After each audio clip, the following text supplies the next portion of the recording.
Plusieurs dangers menacent le succès ultime dans la vie de chacun d'entre nous.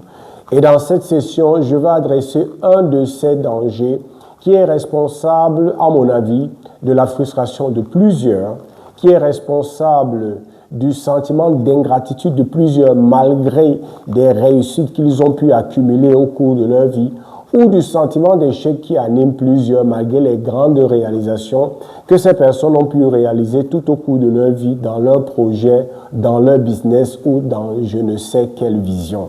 Et le danger que nous voulons adresser dans cette session, c'est ce que j'appelle l'attitude de se comparer aux autres, la comparaison aux autres.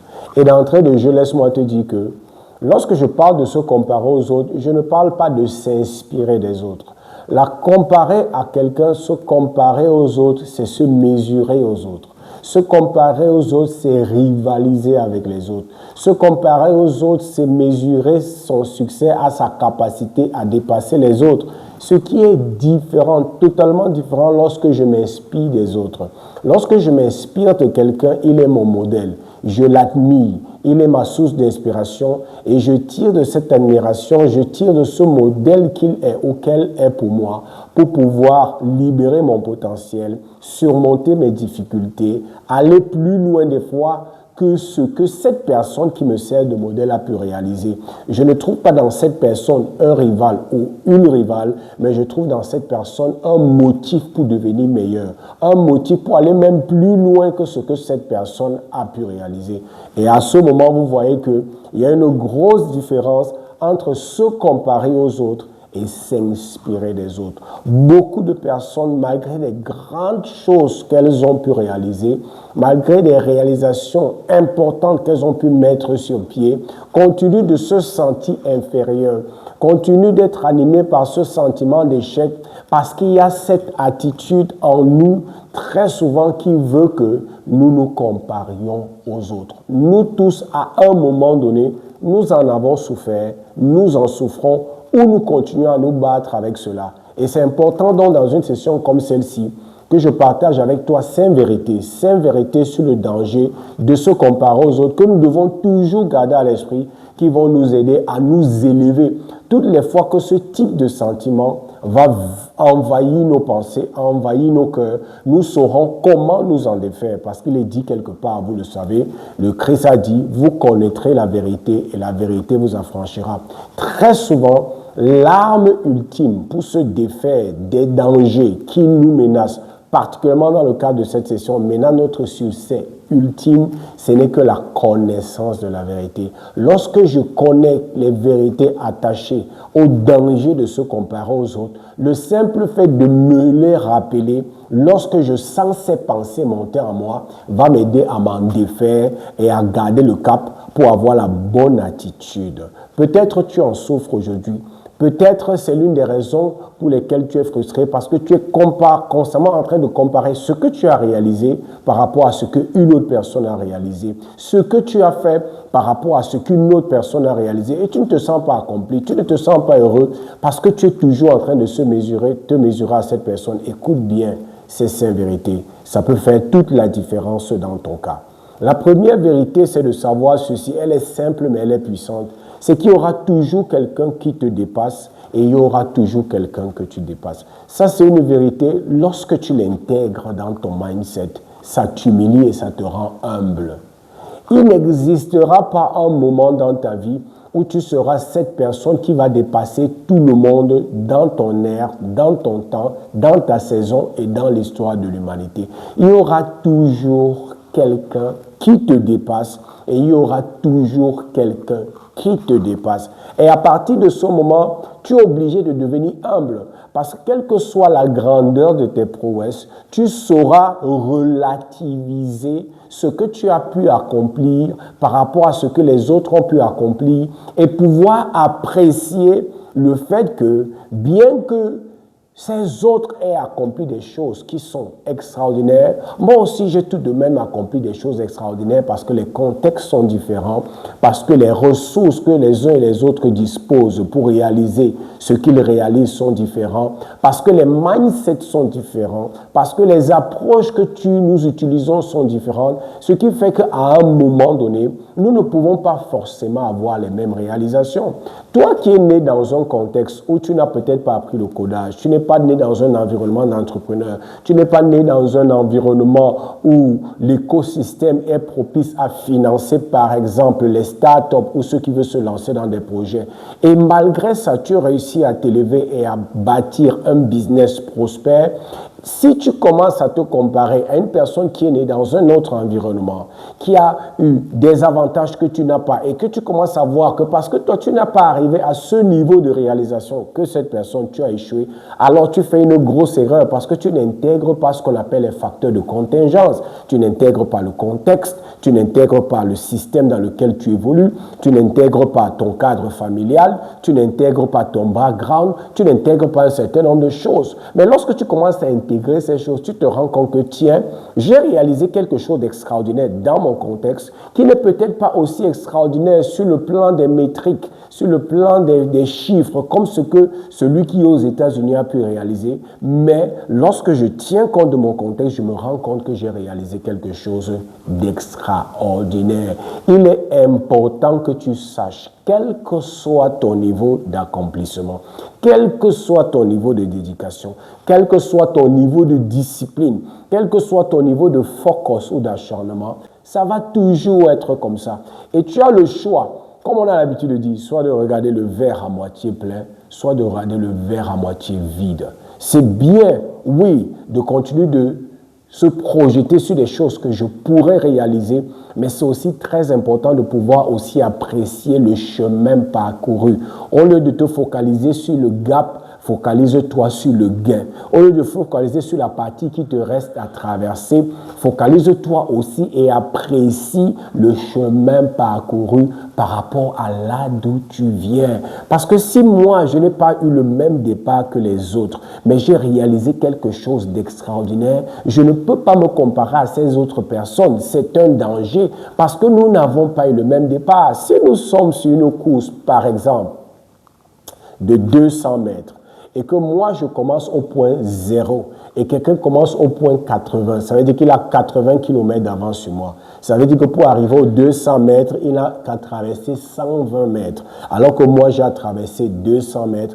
En fin de journée, je ne veux pas me morfondre parce qu'il a réalisé quelque chose de plus que moi, parce que je dois intégrer aussi le fait que nous n'avons pas forcément le même départ. Est-ce que c'est pour dire que parce que je n'ai pas eu le même départ et je suis défavorisé par rapport aux autres, je ne peux pas réaliser des choses supérieures aux autres? Non, mais je suis en train de dire que se comparer aux autres de manière à déterminer ce que j'ai réalisé, mon appréciation de ce que j'ai réalisé par rapport à ce qu'ils ont fait, a des dangers. Il faut s'inspirer des autres. Donc ça, c'est la première vérité. Il y aura toujours quelqu'un que je dépasse et il y aura toujours quelqu'un qui me dépasse. La deuxième chose, c'est quoi? La vérité, c'est que les victoires sont temporaires car les records sont faits pour être battus. Les victoires sont temporaires car les records sont faits pour être battus. Je l'ai appris à mes dépens dans le milieu du sport dans lequel j'ai baigné pendant longtemps. Tu te réjouis aujourd'hui parce que tu as gagné une coupe. Tu te réjouis aujourd'hui parce que tu as gagné un championnat. Des fois, tu gagnes le championnat 1, 2, 3, 4 saisons successives. Mais la 5e année, quelqu'un va venir te détrôner. Que tu le veuilles ou pas, comme un de nos profs avait l'habitude de nous dire, la génétique va faire son travail. Ça veut dire que plus tes gènes vont vieillir, plus tu vas prendre de l'âge, plus tu ne pourras plus forcément compétir avec des nouveaux venus. Ça veut dire que malgré ta volonté, malgré ton entrain, malgré ta discipline, l'âge s'accumulant sur toi, tu vas forcément voir tes résultats se devenir moins impressionnants qu'au départ. Est-ce que ça veut dire que c'est que tu es moins performant? Non, ça veut dire que la réalité de la vie t'a simplement rattrapé. Les records sont faits pour être battus. Donc, si je bats un record aujourd'hui, si j'ai une victoire aujourd'hui dans mon business, dans mon ministère, dans mon organisation, dans mes études, dans ce que je veux réaliser, il faut que j'apprenne à savourer ma victoire et j'apprenne à savourer ma victoire parce que ma victoire n'est pas moins victoire parce que quelque temps plus tard, quelqu'un d'autre est maintenant la personne qui est sous les projecteurs. Si dans le passé c'était moi, aujourd'hui par exemple, regardez dans le domaine du football, on continue d'admirer le feu Pelé, on continue d'admirer Lionel Messi, on continue d'admirer Zinedine Zidane, on continue d'admirer Karim Benzema, on continue d'admirer ces personnes qui ont été ballons d'or dans le passé, bien qu'aujourd'hui elles ne soient plus celles qui ont le trophée de ballon d'or. Pourquoi? Parce qu'on reconnaît qu'elles ont accompli quelque chose d'extraordinaire, que tout le monde n'a pas eu la capacité d'accomplir, mais le temps aidant, ils se sont aussi rendus compte que bien plus tard, des gens ont bâti leur record. Il y a des gens, on va vous dire que c'était le meilleur, le plus grand, le meilleur buteur de toutes les Coupes du Monde. Après quelques temps, quelqu'un vient battre ce record. C'était le meilleur buteur de toutes les Coupes d'Afrique. Après quelques temps, quelqu'un vient battre ce record. Imaginez donc que tu sois dans ta vie, dans une attitude où tu te compares aux autres. Mais tu es en train de te tirer une balle dans le pied. Parce qu'il n'y a rien que tu puisses accomplir qui sera imbattable. C'est ça la dynamique humaine. C'est que quand nous établissons un nouveau record dans un domaine, ça inspire les autres à le dépasser. Ça inspire les autres à aller plus loin. Et lorsque je connais cette vérité, je commence à me rendre compte que c'est très dangereux de me comparer aux autres et de définir mon succès par rapport à ma capacité à dépasser les autres. C'est bien d'être le premier, c'est bien de dépasser les autres, c'est bien d'être le premier dans ta niche, le premier dans ton marché, le premier dans ton domaine, le premier dans ce que tu fais. Mais c'est aussi bien de se prémunir en sachant qu'au-delà de tout, mon succès n'est pas mesuré par rapport à ce que je fais, comparé aux autres, mais par rapport au fait que c'est une victoire en soi. Ma victoire n'est pas moins une victoire parce que quelqu'un a battu mon record plus tard. C'est une victoire. Et c'est même parce que j'ai pu battre un record que ça inspire les autres à venir faire mieux. Et je deviens donc pour une génération une source d'inspiration. Donc, c'est une vérité à savoir, toute victoire est temporaire, car les records sont faits pour être battus. La troisième vérité, c'est de comprendre le but de la compétition et de la concurrence. Beaucoup de personnes prennent la concurrence comme un espace de rivalité où on se déchire comme des lions. On cherche à tuer l'adversaire parce qu'on pense que ma victoire vient du fait que je déchire l'autre. Non, lorsque vous lisez, vous étudiez ceux qui ont réussi dans leur domaine, le sport, le business, la foi, la politique, dans beaucoup de domaines, vous allez vous rendre compte que ces personnes tiraient leur énergie, tiraient leur passion, tiraient leur force, tiraient leur détermination de l'environnement concurrentiel et compétitif dans lequel ils se trouvaient, sans forcément de faire de leurs concurrents leurs rivaux. Écoutez bien, ce n'est pas le but, ce n'est pas de détruire l'autre, mais le but, c'est de se nourrir de ce que l'autre fait pour devenir meilleur. Il y a une petite nuance. Les gens qui réalisent de très grandes choses aiment l'environnement compétitif. Ils aiment quand ils sont challengés. Ils aiment quand ils ont en face un adversaire sérieux. Mais pour eux, l'adversaire n'est pas le véritable rival. Leur véritable rival, c'est eux-mêmes. Et ils utilisent les prouesses de l'adversaire pour se surpasser eux. Ils ne font pas de l'adversaire l'ennemi à abattre. Normalement, lorsque vous rencontrez quelqu'un qui est un high achiever, qui aime réaliser des choses extraordinaires, qui aime établir ses marques, qui aime marquer de son empreinte par ses réalisations dans un domaine, vous allez voir que ces personnes-là n'aiment pas être dans des environnements où ils n'ont pas de concurrents. En réalité, la concurrence est pour eux une source d'énergie, d'inspiration qui les aide à se surpasser. C'est pour ça que la compétition, lorsqu'elle est prise de la bonne manière, devient pour toi un tremplin pour aller plus haut. C'est pour ça que lorsque les gens évoluent dans des environnements fortement concurrentiels et que ces personnes ont le bon mindset, elles finissent par se surpasser, elles finissent par libérer leur potentiel et elles finissent par réaliser des choses qu'elles n'auraient jamais pu réaliser dans un environnement qui n'était pas concurrentiel. Tu as ton business, tu es dans un environnement concurrentiel, tu as les concurrents, concurrents, au lieu de faire de tes concurrents des hommes à battre, utilise leur force pour devenir meilleur. Utilise leur force pour devenir plus sage, plus fort, plus résilient, plus innovant. Utilise leur force pour te pousser dans tes derniers retranchements et libérer ton potentiel créatif et libérer ton potentiel innovatif. C'est comme ça. Lorsque vous voyez les grandes sociétés, vous lisez les grandes sociétés, les Apple, les Microsoft, les Tesla, toutes ces sociétés étudient leurs concurrents.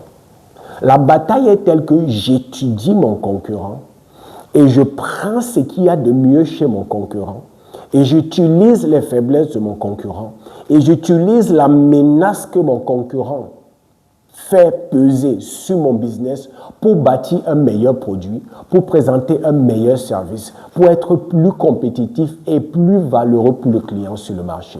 J'utilise cette force pour devenir meilleur. Je ne cherche pas forcément à détruire le concurrent, mais j'utilise le concurrent pour devenir meilleur. Lorsque tu comprends ça, tu comprends le véritable sens de la compétition. Tu commences à accueillir avec les bras ouverts et avec sourire la compétition parce que tu sais, la compétition et la concurrence, c'est pour me rendre meilleur. La concurrence, ce n'est pas pour me détruire. La concurrence, c'est pour m'aider à libérer ma créativité. La concurrence, c'est pour m'aider à libérer ma capacité innovative parce que je suis à l'image de mon Dieu. Il est créateur, je suis créateur. Et ça te met dans une posture mentale telle que tu ne vois pas dans le concurrent un rival à abattre, mais tu vois dans le concurrent celui qui t'empêche de dormir sur tes lauriers. Parce que quand tu as un concurrent qui est à la hauteur, qui délivre de la qualité, que ce soit dans le business, que ce soit à l'école, que ce soit je ne sais dans quel domaine sportif, il te pousse à travailler. Est-ce que tu sais que lorsque tu as un concurrent qui bosse, il te pousse à bosser? Je me souviens lorsqu'on était dans l'équipe de basket, lorsque je rentre le soir et je trouve des collègues, des coéquipiers en train de travailler au terrain la nuit, je me rends compte que, pendant que moi je m'amuse et ils sont sur le terrain, ça veut dire qu'aux entraînements, ils vont performer mieux que moi. Qu'est-ce qui se passe? Ça me pousse à aller bosser, ça me pousse à aller me discipliner, ça me pousse à... Et c'est cet environnement concurrentiel qui me permet de devenir meilleur et de réaliser de grandes choses. Et lorsque je comprends ça, j'accueille avec bras ouverts et avec sourire la compétition.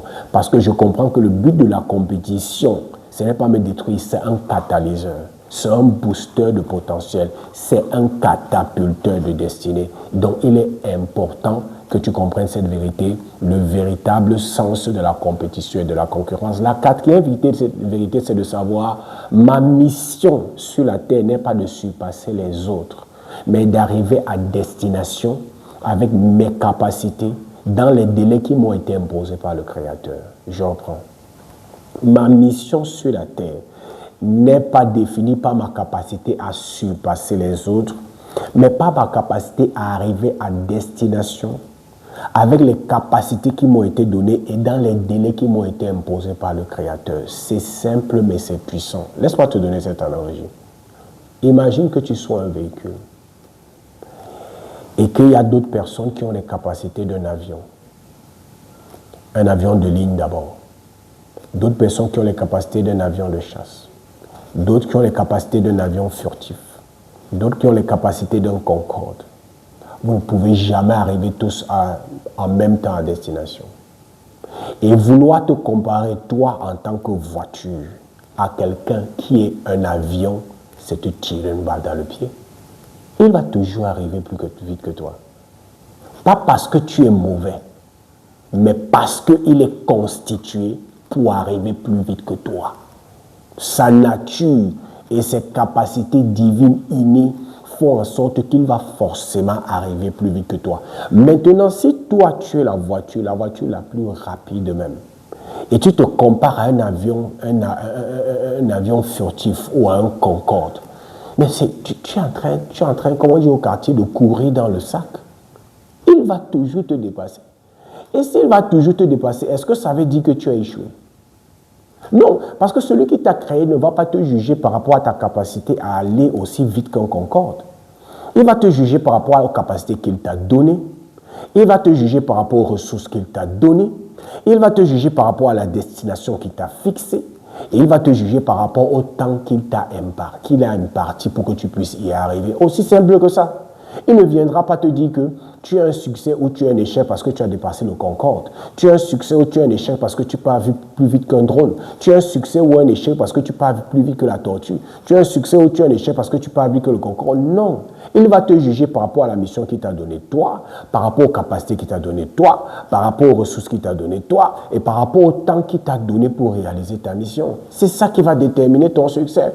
C'est des vérités simples, mais c'est des vérités que nous avons besoin, même moi-même, de me rappeler. Parce que très souvent, lorsque les choses deviennent difficiles, on a tendance à vouloir glisser dans cette attitude qui veut que l'on commence à se comparer aux autres, comme si les autres sont responsables de ce qui nous arrive, ou comme si nous sommes moins grands parce qu'ils ont réalisé des choses plus que nous, ou nous sommes moins valeureux parce qu'on les acclame eux au lieu de nous, mais c'est totalement faux. C'est pour ça que ces vérités doivent être ancrées, parce qu'au dernier jour, en fin de compte, de manière ultime, ma mission n'est pas déterminée par ma capacité à dépasser les autres, mais ma capacité à arriver à destination, la destination qui m'a été donnée, selon les capacités qui m'ont été données, selon les ressources qui m'ont été allouées, et même selon le temps qui m'a été imparti. C'est ça qui va déterminer mon succès ou ma mission, et ça, c'est une vérité fondamentale.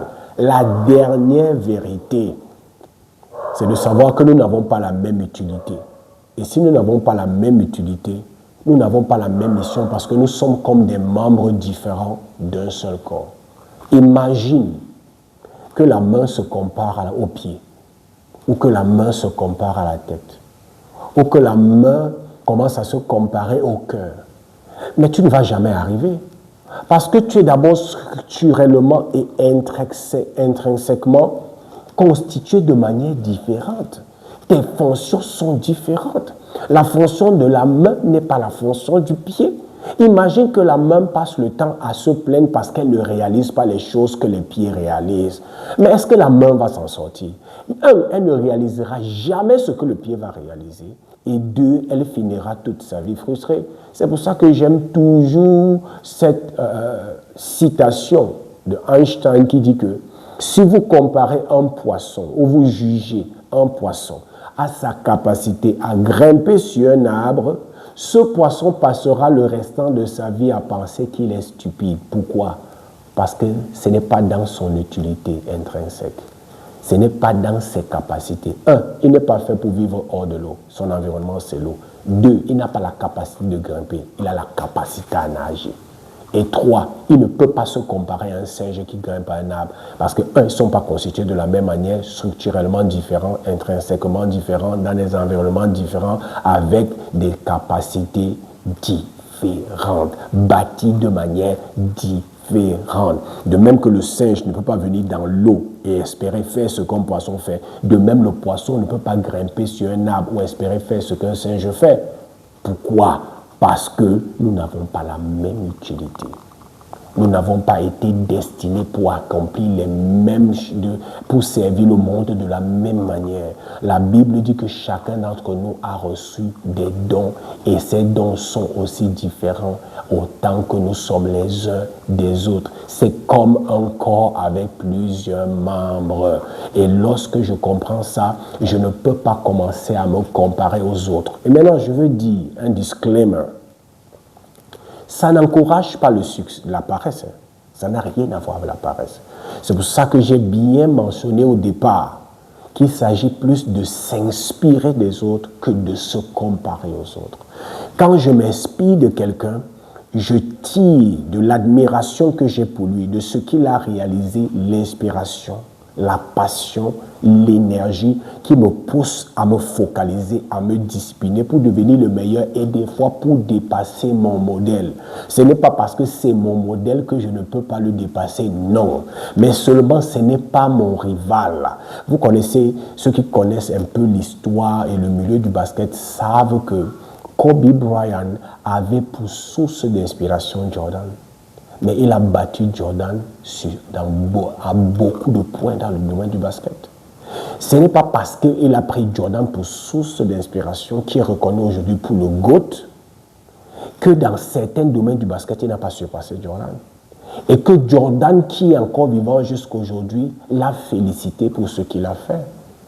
Un jour, on a posé la question à Michael Jordan, est-ce que tel basketteur, vous pouvez le battre en 1 contre 1? Il a dit oui. On lui a posé la question, on lui a cité un certain nombre de grands joueurs, il a dit oui.